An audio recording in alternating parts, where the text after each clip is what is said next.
नमस्कार मित्रांनो, आलोय आपण पार्ट 3 मध्ये। सेकंड हँड गाडी घेताना कुठल्या कुठल्या गोष्टी बघायच्या, चेक करायच्या हे आतापर्यंत आपण बघत आलोय।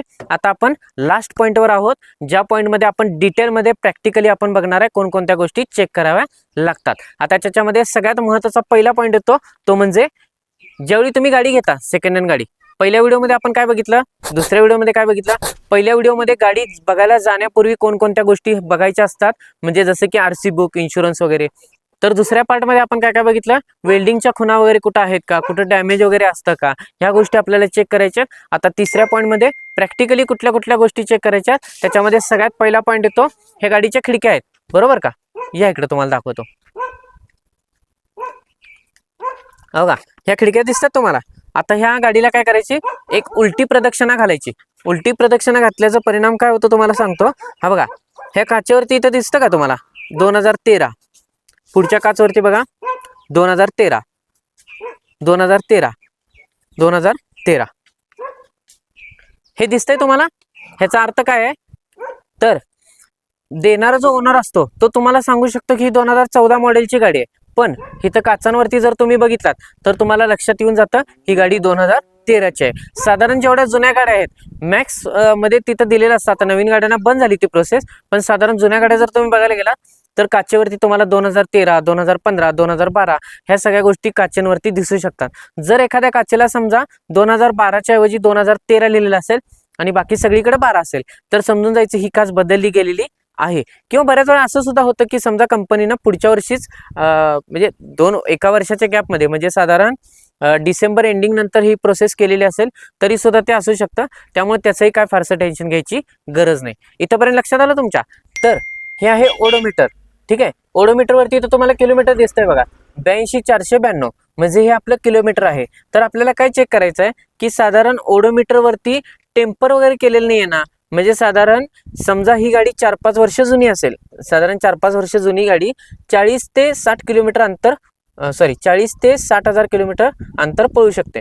किती, 40,000 ते 60,000 हे नॉर्मल रनिंग आहे, ठीक आहे। ह्याच्यापेक्षा जर तुम्हाला कमी दाखवत असेल तर साधारण तुम्ही चेक करून घेऊ शकता की टेम्पर मीटर मध्ये काहीतरी घोळ मारलेला आहे का, किंवा ह्याच्यावरून तुम्ही ओळखू शकता की गाडी किती पळलेली आहे किंवा किती फिरलेली आहे। त्याच्यानंतर बघायचं आपल्याला एसी, हे एसीचं बटन आहे, हे चालू करून तुम्ही काय करू शकता, फॅन थोडा वाढवून कमी करून चेक करू शकता की एसी व्यवस्थित काम करतोय किंवा नाही। ह्या सुद्धा गोष्टी तुम्हाला चेक करून घेणं गरजेचं आहे। त्याच्यानंतरचा पॉईंट येतो तो म्हणजे स्टार्टरचा।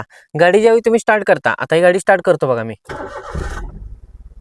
स्टार्टरचा आवाज वगैरे येतो का चेक करायचा आहे। म्हणजे काय करायचं आहे, स्टार्टर स्मूथ मध्ये लागतं का हे चेक करायचं। जर समजा स्टार्टर स्मूथ मध्ये लागत नसेल, थोडंसं हार्ड घेत असेल किंवा थोडंसं इंजिनवरती लोड पडत असेल स्टार्टर मारताना, तर समजून जायचं कुछ तो गडबड है दया, कुछ ना कुछ तो गडबड जरूर है, काहीतरी प्रॉब्लेम आहे हे समजून घ्यायचं आहे आपल्याला। ओके, त्याच्यानंतर आपल्याला काय करायचं आहे, गाडीत बसायचं आहे, स्टार्टर मारायचं आहे आणि साधारण 3 ते 4 किलोमीटर गाडी पळवून आणायची आहे। काय करायचं आहे, गाडी 3 ते 4 किलोमीटर रनिंग करायची आपल्याला, आणि त्यानं काय बघायचं आपल्याला, व्हायब्रेशन किंवा सस्पेन्शन मध्ये काय बिघाड आहे का, गाडी व्यवस्थित स्मूथ मध्ये चालती का, खड्ड्यात वगैरे थोडी आदळल्यानंतर सस्पेन्शन व्यवस्थित काम करतं का, ह्या सगळ्या गोष्टी चेक करायच्या आहेत, मगच गाडी खरेदी करायची आहे।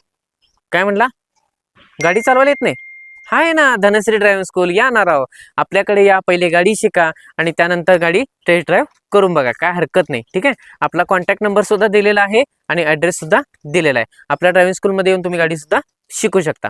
आता पॉईंटवर येऊया आपण, ठीक आहे। तर काय करायचं आपल्याला, सस्पेन्शन वगैरे चेक करून घ्यायचं आहे। आणखीन एक गोष्ट करायची आहे, कधी कधी ना गाडीच्या मागं बसून सुद्धा एकदा चेक करा, म्हणजे एखादा नॉईज वगैरे येतो का मागून कुठून, ठीक आहे। सस्पेन्शनचा वगैरे प्रॉब्लेम कधी कधी मागून सुद्धा तो आवाज जाणवतो, पुढे बसल्यानंतर कळत नाही, पण बऱ्याच वेळा मागं बसल्यानंतर तो कळून जातो। त्यामुळे एकदा ते सुद्धा चेक करायचं आपल्याला। त्यानंतर काय चेक करायचं आपल्याला, ब्रेक।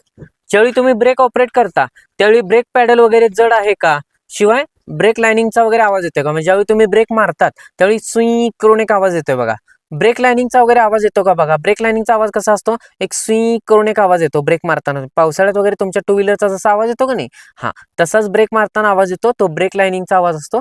ते पण एकदा चेक करून घ्या। त्याच्यानंतर काय चेक करायचं, एबीएस लाईट्स ऑन आहेत का हे एकदा चेक करून बघा, आणि त्याच्यानंतर जायचं आहे आपण स्टेअरिंग कडे।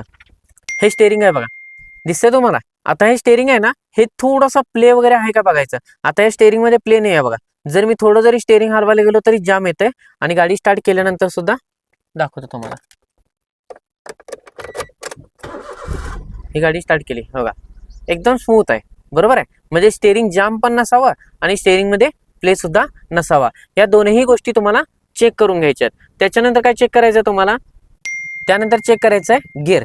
गिअर शिफ्टिंग करताना ज्यावेळी तुम्ही गिअर ऑपरेट करणार आहे त्यावेळी गिअर ऑपरेटिंग करताना गिअरमध्ये थोडासा प्ले वगैरे आहे का बघायचं, किंवा गिअर थोडे हलतात का, किंवा एखादा नॉईज वगैरे येतो का बघायचं, किंवा प्ले वगैरे आहे का. आता बघा हा क्लच दाबला, हे गिअर घेतलं बघा, आवाज पण येत नाही, म्हणजे कसला नॉईज नाही आहे, आणि शिवाय गिअरमध्ये प्ले सुद्धा नाही आहे. ह्या सुद्धा गोष्टी तुम्हाला गिअरमध्ये चेक करून बघायच्या आहेत.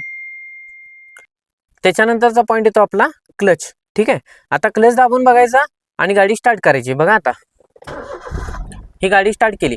आता गाडी स्टार्ट केल्यानंतर थोडासा क्लच आहे ना रिलीज करायचा. आता थोडा क्लच रिलीज करतोय बघा मी. फर्स्ट गिअरमध्ये टाकायची गाडी, हँडब्रेक वगैरे काढायचा आणि थोडीशी गाडी पुढे नेऊन बघायची.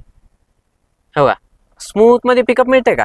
हां, आता एक गोष्ट ध्यानात घ्या की गाडीला पिकअप तर मिळालंच पाहिजे, पण बऱ्याच वेळा काय होतं की ज्यावेळी तुम्ही पिकअप करता त्यावेळी क्लच सुटायला थोडा वेळ घेतो बघा. बऱ्याच जुन्या गाड्यांचं जर तुम्ही बघितलात तर थोडासा पिकअप पॉईंट लेट असतो. मी काय म्हणतो समजून घ्या, थोडासा पिकअप पॉईंट लेट असतो, त्यामुळे गाडी उठायला सुद्धा वेळ होतो. पिकअप पॉईंट लेट असणं म्हणजे क्लच खराब आहे असा त्याचा अर्थ नव्हे. जर समजा गाडी क्लचवर उठतच नाहीये, दरवेळी तुम्हाला ॲक्सिलेटर देऊनच जर गाडी पुढे घ्यायला लागत असेल तर समजायचं तुम्ही क्लच पॅडल वगैरे खराब झाले का, ह्या गोष्टी लक्षात घ्यायच्या. जर असं काय नसेल, म्हणजे क्लचवर नुसता गाडी पिकअप करत असेल तर तुमचा क्लच ओके आहे. ही गोष्ट एकदा चेक करायची तुम्हाला प्रॅक्टिकली. त्याच्यानंतर काय करायचं तुम्हाला, ॲक्सिलेटर. ॲक्सिलेटर चेक करणं म्हणजे काय असते सांगतो तुम्हाला.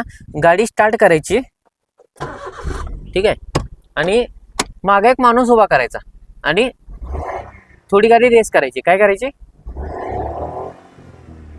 अशी गाडी रेस करायची आणि सायलेन्सर मधनं मी तुम्हाला दाखवतो या. अशी गाडी थोडी रेस करायची आणि हे सायलेन्सर आहे बघा, इथून काळा धूर किंवा निळा धूर वगैरे निघतो का चेक करायचं. म्हणजे काय, जर समजा इथून काळा धूर किंवा निळा धूर निघत असेल तर समजायचं इंजिनचा थोडा प्रॉब्लेम असू शकतो. मी तुम्हाला सुरुवातीला सांगितलेलं बघा, गाडीत बसून तुम्ही इंजिन चेक करू शकता कशा पद्धतीनं, तर ही पद्धत आहे. इंजिन वगैरे खराब झाले का इथून तुम्हाला समजू शकतं. काय करायचं, थोडीशी रेस करायची गाडी आणि इथून काळा किंवा निळा धूर मारती गाडी का चेक करायचं. ठीक, त्याच्यानंतर काय करायचं आपल्याला, चारी टायरी चेक करून घ्यायच्यात आणि शिवाय ह्याच्यामध्ये स्टेपनी असते बघा, ही स्टेपनी एकदा चेक करायची आहे. त्याच्यानंतर जॅक वगैरे व्यवस्थित आहे का, आणि शिवाय पानं वगैरे त्याची दिलेले असतात सोबत, ती सुद्धा व्यवस्थित आहे का एकदा चेक करून घ्यायची. त्याच्यानंतर काय चेक करायचं आपल्याला की हेडलाईटा वगैरे व्यवस्थित लागतात का, दोन्ही साईडचे इंडिकेटर चेक करा.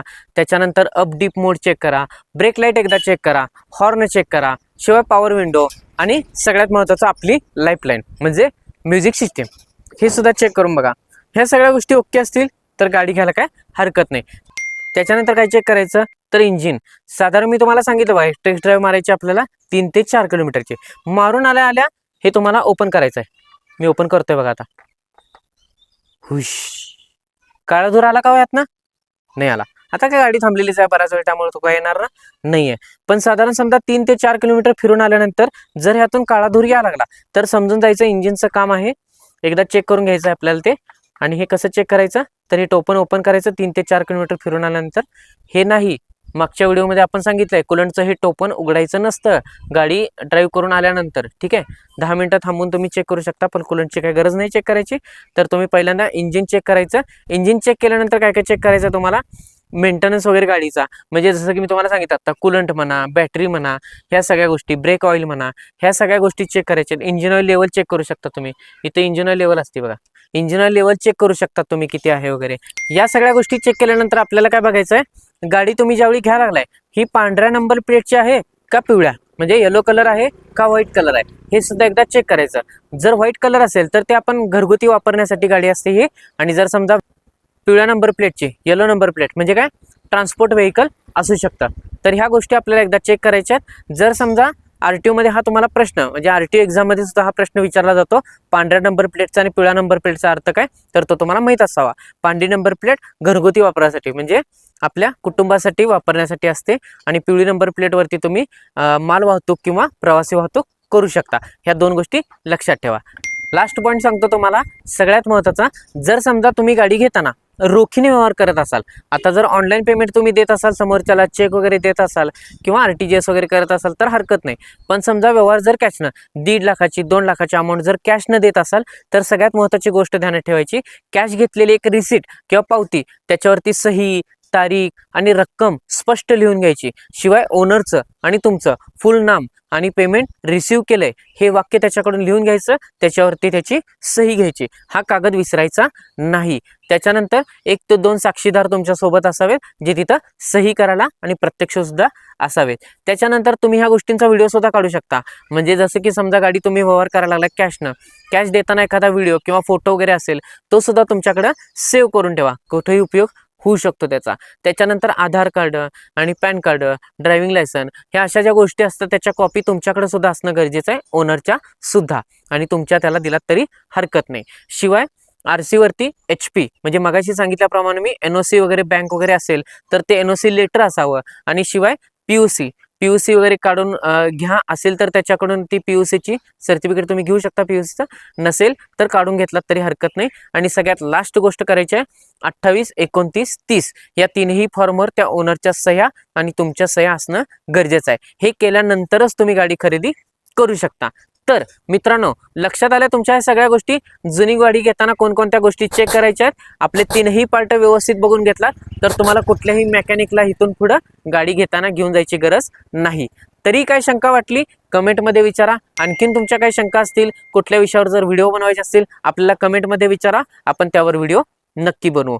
तर या व्हिडिओला लाईक करा, आपल्या चॅनलला नवीन असाल चॅनलला सबस्क्राईब करा आणि आपल्या मित्रांसोबत हा व्हिडिओ शेअर करायला विसरू नका. थँक्यू.